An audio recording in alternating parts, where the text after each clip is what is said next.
presented by Top Music। प्रेम से बोलो सरदा भवानी की। आप सुन रहे हैं राजा रंजीत राही को। Music by Mohan Yadav. जोहिए से सरस्वती पूजा बाई सोचिए के मन हमर बाटे पागलाई बड़ी काम करत ये दादा हो जोहिए से सरस्वती पूजा बाई सोचिए के मन हमर बाटे पागलाई तबिया पंडाल सजवले हो रात जागी तबिया पंडाल सजवले हो रात जागी चंदा लेतिया चंदा लेतिया चंदा लेतिया ललकी फराक वाली चंदा लेतिया ललकी फराक वाली चंदा लेतिया ललकी फराक वाली चंदा लेतिया ललकी फराक वाली। Music by Mohan Yadav.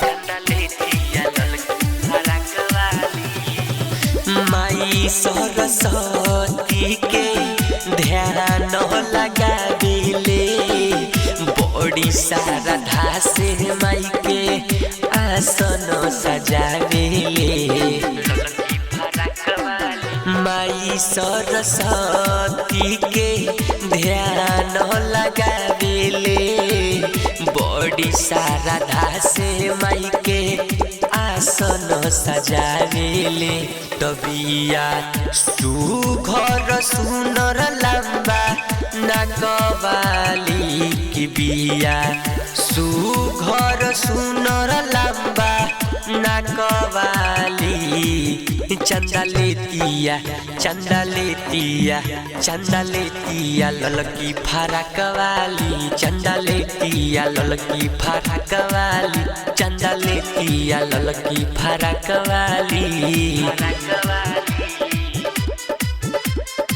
Mix by LB Yadav. Music by Mohan Yadav.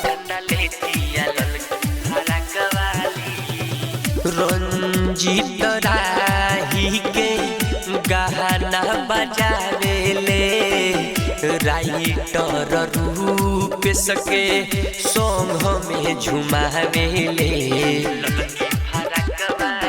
Ranjit Rahi के गहना बजावेले राइटर रूप सके सॉन्ग में झुमावेले की बीड़ा वाली मैया दी है दर्शन खूब हाली की बीड़ा वाली मैया दी है दर्शन खूब हाली चंदा लेतिया चंदा लेतिया चंदा लेतिया ललकी फराक वाली चंदा लेतिया ललकी फराक वाली चंदा लेतिया ललकी फराक वाली।